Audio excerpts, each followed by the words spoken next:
infos du Congo. Je vous invite sur le meilleur blog de Belgique, www.banamikili.skyblog.com.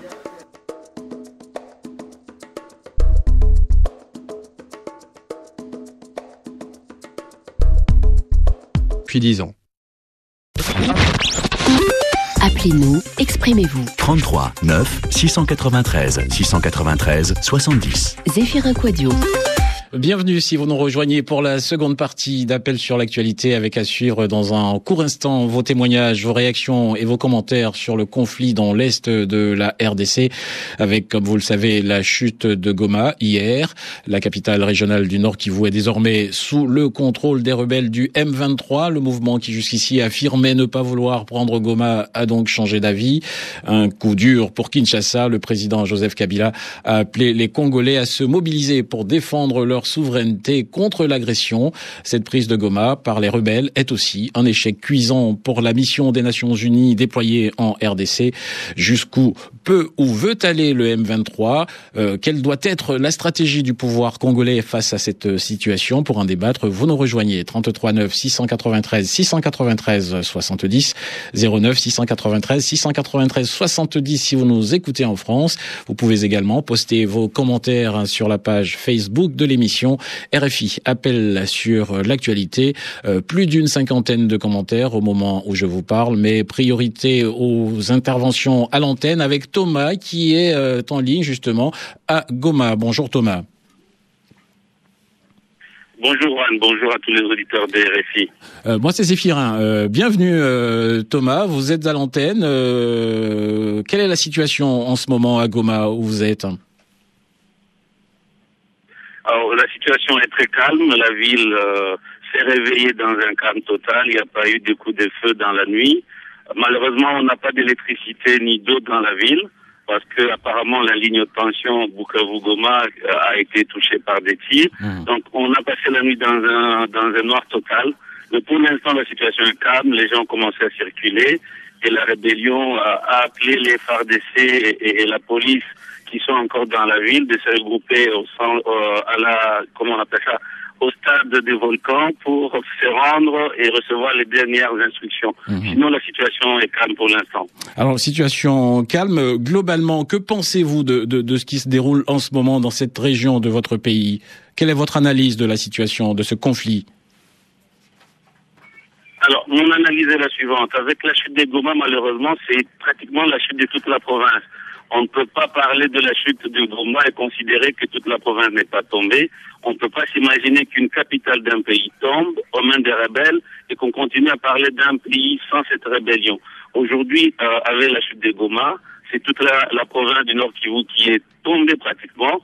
Et maintenant, les forces des M23 sont en train de sécuriser la ville et d'essayer de progresser, de repousser les FARDC plus loin de la ville. Et quand on sait qu'il y a beaucoup de groupes armés dans la province du Nord Kivu, dans le Sud Kivu et même en Ituri, il n'est pas impossible qu'il y ait des alliances et que d'un coup, ces autres parties-là tombent sans trop de résistance de la part des FARDC, surtout que, comme vous l'avez dit, la MONUSCO a sérieusement échoué, surtout qu'elle appuyait les FARDC et qui n'a pas réussi à protéger la ville. Malgré la présence de la MONUSCO, les M23 sont entrés dans la ville, Rutshuru est tombé, et puis le territoire de Nyiragongo. Aujourd'hui, c'est la ville de Goma. Et en ligne de mire, on voit les Sud Kivu à côté, parce que Bukavu ne peut malheureusement pas vivre sans le Nord Kivu. Aujourd'hui, les gens de Bukavu ne s'imaginent pas vivre sans être en contact avec le Nord Kivu, parce que tout ce qu'ils vivent, tout ce qu'ils mangent vient du Nord Kivu. Donc, sans la circulation des bateaux sur le lac, il est impossible de penser que Bukavu et Goma puissent vivre de façon séparée. Très bien Thomas. En tout cas, vous êtes un certain nombre à être préoccupés par la catastrophe humanitaire qui se profile à l'horizon. Et les combats de ces derniers jours ont provoqué d'importants mouvements de population. Médecins sans frontières parle de 100 000 déplacés, sans aucun abri, sans accès à l'eau et sans aucune nourriture. On va accueillir Claude qui est également à Goma. Merci à vous Thomas pour ce témoignage et cette analyse. On va accueillir Claude qui est également à Goma pour un autre témoignage. Bonjour Claude. Oui, bonjour Ahmed, bonjour. Bonjour à tous les auditeurs de la RFI. Alors Claude, vous êtes à Goma comme Thomas à l'instant. Quelle est la situation? Que percevez-vous de la situation sur place? Ben merci. La situation sur place actuellement, elle est un peu calme parce que je venais de quitter aux alentours de Goma, j'ai circulé partout. Présentement, je me trouve dans un quartier biréré. Je venais de la frontière, je vois, parce que la grande barrière elle est un peu fermée, c'est la petite qui est un peu praticable. Notamment dans la ville, il y a encore des morts. J'ai vu présentement environ 11 morts comme ça. Il y a 6 aux côtés de Nocho. Là, Mikeno, il y a 2 côtés entrée présidentielle.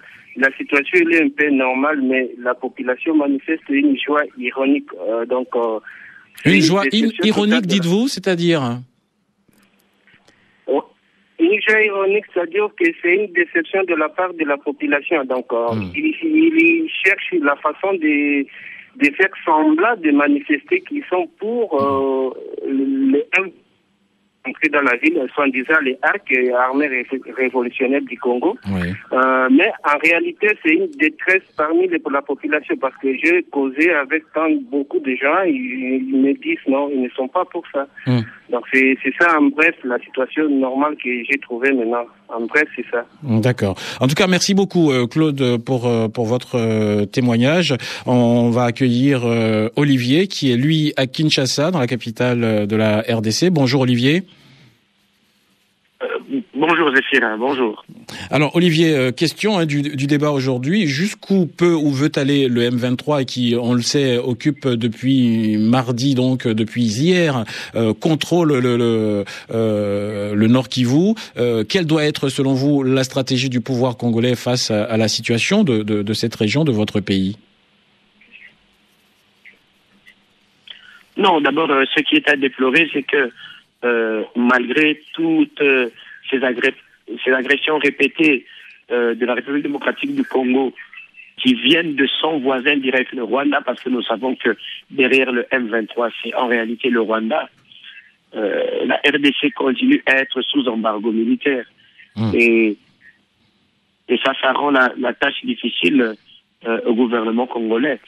Mais je pense que le gouvernement congolais, la première chose qu'il a à faire, c'est aussi d'associer véritablement sa population à ce combat qu'il est en train de mener. Et malheureusement, la population congolaise, surtout ici à Kinshasa, a l'impression de ne pas être suffisamment informée sur ce qui se passe à l'est du pays, où lorsque le gouvernement parle, il ne parle pas pour anticiper, mais il parle simplement en réagissant à des commentaires qui ont été faits par le M23 ou par le gouvernement rwandais. Et la population n'est pas suffisamment mobilisée pour soutenir le gouvernement dans cette situation que le pays traverse. Alors justement, Olivier, dites-moi, je le disais à l'instant en ouverture de ce débat que le président Joseph Kabila a appelé les Congolais justement à se mobiliser pour défendre leur souveraineté contre l'agression. En l'occurrence, l'agression viendrait du Rwanda, c'est ce que vous sembliez dire à l'instant. Comment a été accueilli cet appel du président Joseph Kabila à Kinshasa notamment?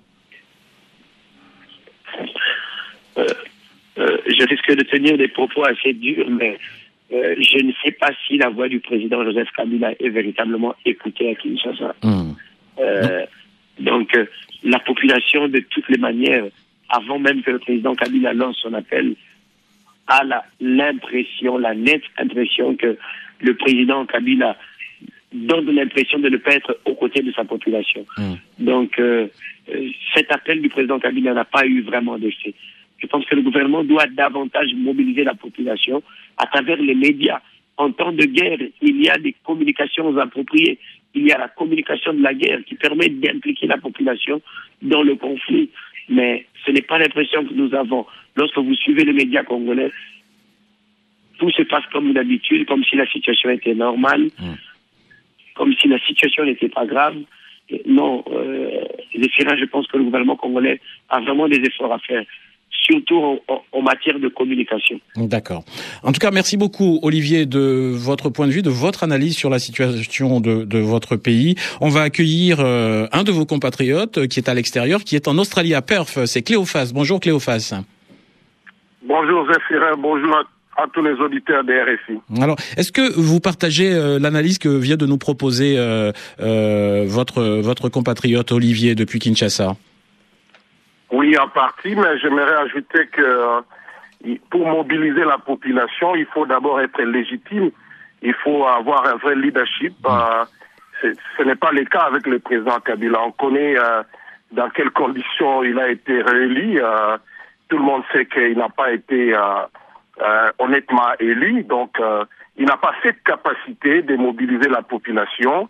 Ça, c'est le premier élément. Le deuxième, on sait que l'armée rwandaise avait ses gens au Congo suite à un accord secret entre Kabila et le gouvernement rwandais. Donc, il n'y a pas longtemps qu'ils ont quitté le territoire rwandais. Donc, il a du mal à drainer la population parce que il n'est pas honnête vis-à-vis de la population, il n'a pas la légitimité.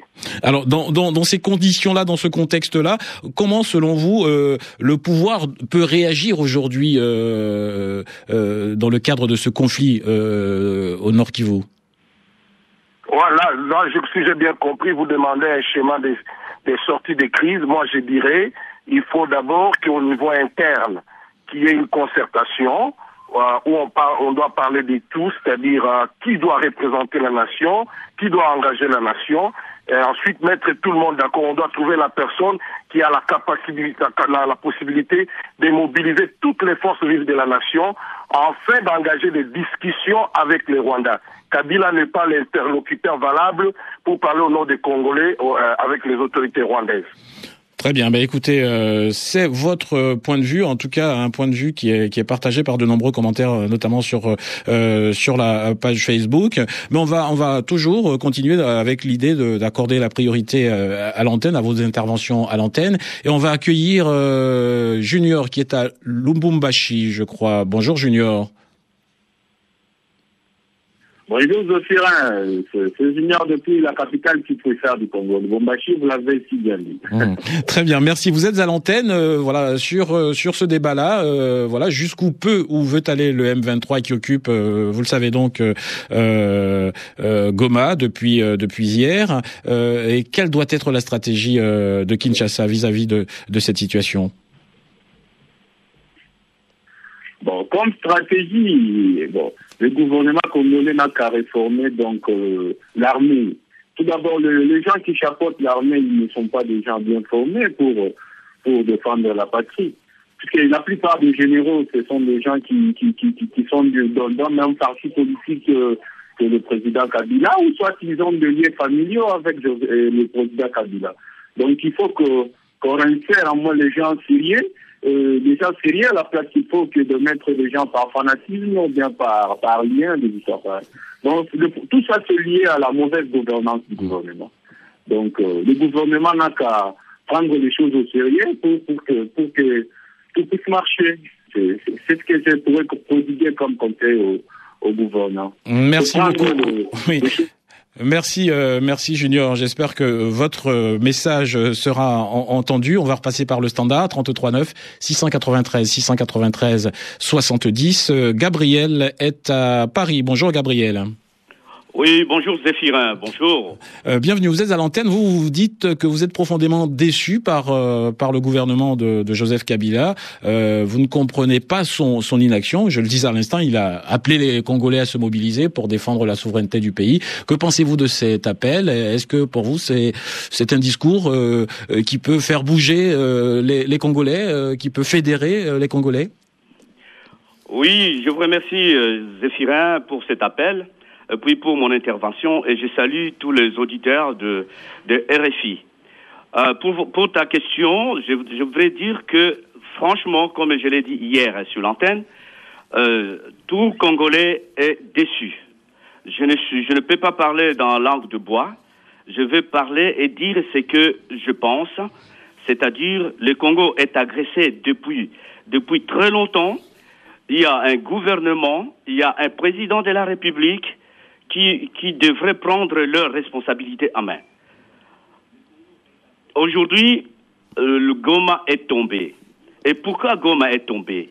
Il n'y a pas longtemps, j'ai écrit un article après la rencontre de Joseph Kabila et Paul Kagame à l'ONU lorsque Paul Kagame a claqué la porte pour les négociations.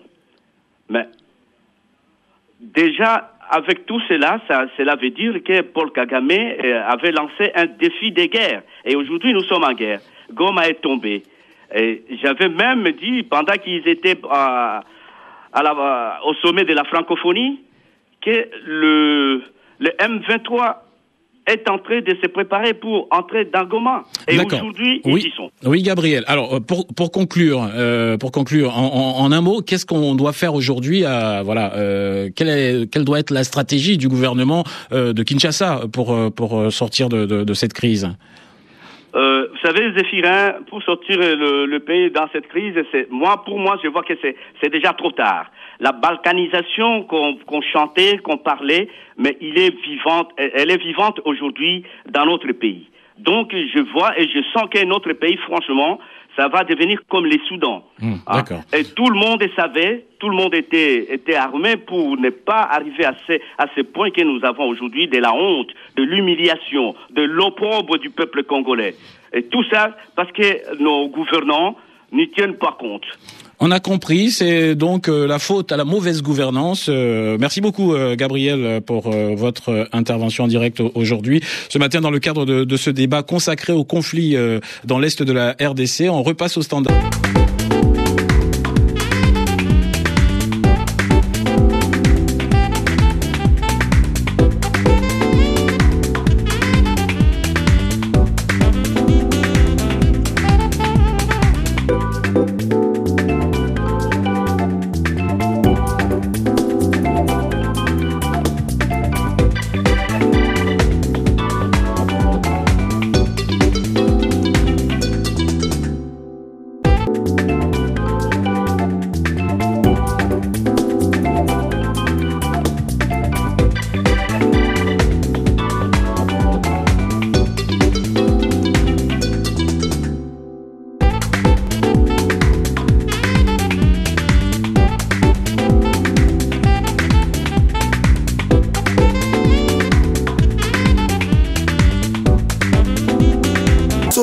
Assali 10 ans, 11 ans à pouvoir, 10 millions de morts, 2 millions de femmes violées, 1250 femmes violées par air, 48 femmes violées.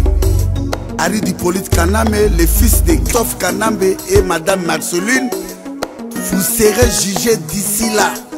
La révolution, toujours la